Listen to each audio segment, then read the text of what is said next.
ब्रजभूषण जी उर्फ पंडित जी ने गीता ज्ञान ब्लॉग जब से लिखना शुरू किया, उनके जीवन में बहुत सारे बदलाव आए हैं। हर बदलाव अच्छा हो ये जरूरी नहीं, लेकिन उनके साथ इस मामले में लगभग सारे बदलाव अच्छे ही हुए हैं। वैसे तो उन्हें बचपन से ही गीता में गहरी दिलचस्पी थी, लेकिन जब से ब्लॉग पर लिखना शुरू किया तब से असल जिंदगी में इसके प्रयोग को लेकर उन्हें बहुत कुछ सीखने को मिला है। लेकिन जैसे एक सर्जन जब बीमार होता है तब अपना ऑपरेशन खुद नहीं कर पाता, नाई अपने बाल खुद नहीं काट पाता, और इससे भी सटीक एक और कहावत कि घर की मुर्गी दाल बराबर होती है, लगभग यही हाल पंडित जी के घर का है। उनकी पत्नी के अलावा उनके घर में 2 बेटे हैं जो अच्छे खासे पढ़े लिखे, समझदार और अच्छी नौकरियों पर हैं। लेकिन जब बात पिता के अनुभव सुनने और उनकी सलाह मानने पर आती है तब इन्हीं बेटों को अपने पिता की सोच पुराने जमाने की लगने लगती है। एक समय ऐसा आया जब पंडित जी को लगने लगा कि उनके बच्चों को न सिर्फ गीता के ज्ञान जानने बल्कि अपनी जिंदगी में उतारने की भी सख्त जरूरत है। बात साल 2020 की है, वही साल जब कोरोना महामारी ने पूरी दुनिया को अपने घातक पंजों में जकड़ लिया। पूरी दुनिया इसके डंक से कराह रही थी, क्या अमीर क्या गरीब, हर देश हर व्यक्ति इसके खौफ तले जी रहा था। ऐसा भयानक मंजर शायद हर किसी ने पहली बार देखा था। जो बीमार थे उन्हें बीमारी ने तबाह किया, जो बीमारी से बच भी गए उनके रोजगार खतरे में आ गए। लोगों को घरों में सिमट कर काम करना पड़ा और लगभग हर इंसान का मानसिक स्वास्थ्य किसी न किसी हद तक प्रभावित हुआ। यही हाल शास्त्री जी के घर का भी था। उनकी पत्नी हर वक्त परेशान रहती कि कहीं उनके परिवार में किसी को ये बीमारी ना हो जाए। बेचारी हमेशा एक खौफ के साए में रहती। पंडित जी के लाख समझाने पर भी उनका डर न खत्म होता न कहीं जाता। हर वक्त अपने दोनों बच्चों की चिंता में रहती जो दूर दूसरे शहरों में लॉकडाउन के कारण फंसे हुए थे। किसी तरह कोशिश करके पंडित जी का छोटा बेटा अभिनव अपने शहर वापस आ गया। उसके ऑफिस ने घर से काम करने की सुविधा दे रखी थी। इस बात से पंडित जी की पत्नी को थोड़ा सुकून तो मिला कि चलो कम से कम एक बेटा तो आंखों के सामने है। उसके आराम उसके खान पान का पूरा जिम्मा उसकी मां ने ऐसे उठाया मानो बेटा ना हो कोई वीआईपी घर पे ठहरा हो। इधर पंडित जी का इनबॉक्स लोगों के सवालों दर्द भरी कहानियों से भरा रहने लगा। कोई किसी अपने के चले जाने के गम में खुद को और अपने परिवार को संभालने की सलाह मांगता, तो कोई दिमाग की शांति के उपाय तलाशता हुआ उनके इनबॉक्स में दस्तक देता। कुल मिलाकर हर तरफ बस एक अजीब उदासी का माहौल था। पंडित जी ने नोट किया कि उनका बेटा अभिनव थोड़ा बदला सा लग रहा है। मां के लाड़ का जवाब कभी झल्लाकर तो कभी चिड़चिड़े स्वर में देता। पंडित जी पत्नी को समझाते कि बेटा बड़ा हो गया है, उससे 5 साल के बच्चे की तरह व्यवहार मत करो। लेकिन मां का मन कहां मानता है।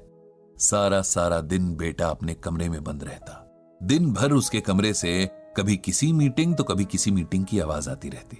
खाना तक खाने वो बाहर नहीं निकलता। मां से कहकर अपने कमरे में मंगवा लेता। इधर पिछले कुछ दिनों से उसके फोन पर चिल्लाने की आवाजें बाहर तक आने लगी थीं। शुरू में पंडित जी ने सोचा कि काम का तनाव होगा। वैसे ही आजकल सबका समय खराब ही चल रहा है, जिसका असर लोगों के व्यवहार में दिख रहा है। लेकिन हर बीतते दिन के साथ उनके बेटे का व्यवहार और ज्यादा चिड़चिड़ा होने लगा। गुस्सा जैसे हर वक्त उसकी नाक पर रहता और कुछ पूछो तो वो चिल्लाने लगता। पंडित जी ने कई बार बेटे से बात करने की, उसे समझाने की कोशिश की, लेकिन वो भी बेकार हो गई। एक दिन तो हद ही हो गई जब पहले तो बेटे के कमरे से फोन पर चिल्लाने की और फिर कमरे की चीजें पटकने की आवाजें आने लगी। पंडित जी और उनकी पत्नी ने दरवाजा खटखटाया, लेकिन बेटे ने उन्हें चिल्लाकर उसके मामलों से दूर रहने को कहा। बेचारे करते भी तो क्या। बड़े बेटे से फोन पर यह परेशानी बांटी तो उसने भी यही कहा कि आजकल हर कोई परेशान है, नौकरियां खतरे में हैं, खुद को सबसे बेहतर साबित करने का ऐसा दबाव है कि लोग इसे संभाल नहीं पा रहे। उसे थोड़ा समय दीजिए, वो खुद ही ठीक हो जाएगा। एक रात जब पंडित जी पानी पीने किचन तक आए तो उन्होंने अभिनव के कमरे की लाइट जली देखी। यूं ही झांक कर देखा तो उनका लाडला बेटा घुटनों में सर दिए रो रहा है।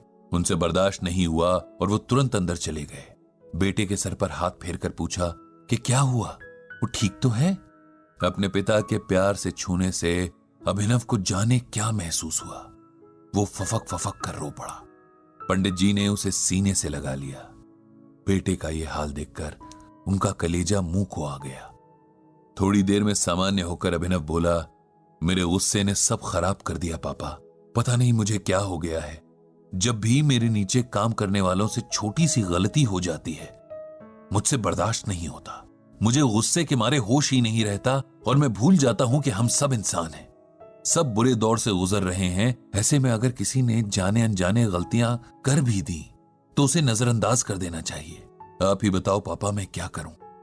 पंडित जी ने बड़े प्यार से अपने बेटे के सर पर हाथ फेरते हुए कहा, अगर तुम सुनना और मानना चाहो तो मैं तुम्हें वो बताता हूं जो भगवान श्री कृष्ण ने अर्जुन से कहा था, और जिसे मानने भर से तुम्हारी ये समस्या अपने आप दूर हो जाएगी। तो सुनोगे? जी पापा, आप बताओ।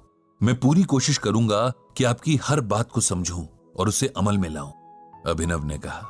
तब पंडित जी ने श्रीमद् भागवत गीता का ये श्लोक अभिनव को सुनाया।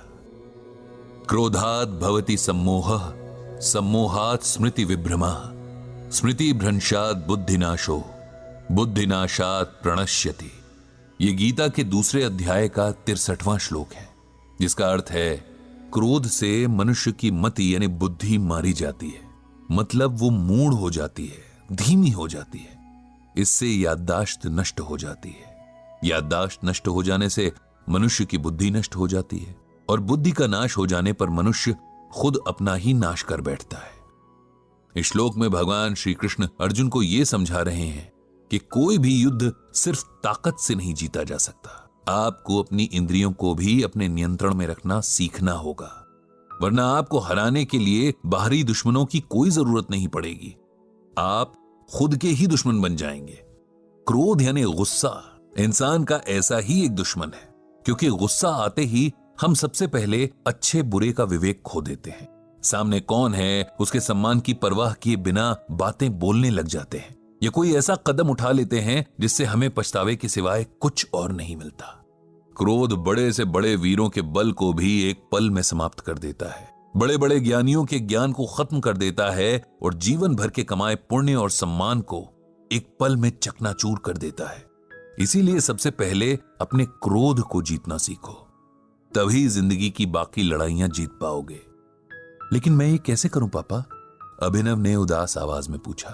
बिल्कुल वैसे जैसे अपने बाकी के काम करते हो, अपने दिमाग को ये मैसेज देकर कि चाहे कुछ भी हो जाए, कैसी भी सिचुएशन हो, अपना आपा नहीं खोना है। दूसरों की जगह खुद को रखकर देखने की आदत बनानी है, और अगर किसी से कुछ ऐसा हो भी जाए जो गलत हो, हमारा नुकसान हुआ हो, तब भी पूरी कोशिश करनी है कि गुस्से के बजाय शांति और धैर्य से अगले को इसका एहसास कराया जाए। पिता की प्यार भरी छुअन और गीता ज्ञान की ठंडी फुहार से अभिनव का मन एकदम शांत हो गया था। वो जानता था कि एक दिन में खुद को नहीं बदल पाएगा, लेकिन गीता के श्लोक और उसके अर्थ के अनुसार अगर हर दिन जीने की कोशिश करे तो शायद एक दिन खुद को पूरी तरह बदलने और एक बेहतर इंसान बनने में कामयाब हो जाएगा। बदले नजरिए की पहली शुरुआत में अभिनव ने अपनी मां से माफी मांगी, जिसका दिल उसने जाने कितनी बार दुखाया था, और मां से अपने मन को पूरी तरह कंट्रोल करने का प्रॉमिस किया ताकि वो किसी और का दिल ना दुखाए। पंडित जी ने एक बार फिर भगवान श्री कृष्ण और श्रीमद् भागवत गीता को मन ही मन प्रणाम किया, और हर बार उन्हें सही राह दिखाने का आभार जताया। और आप भी याद रखिए,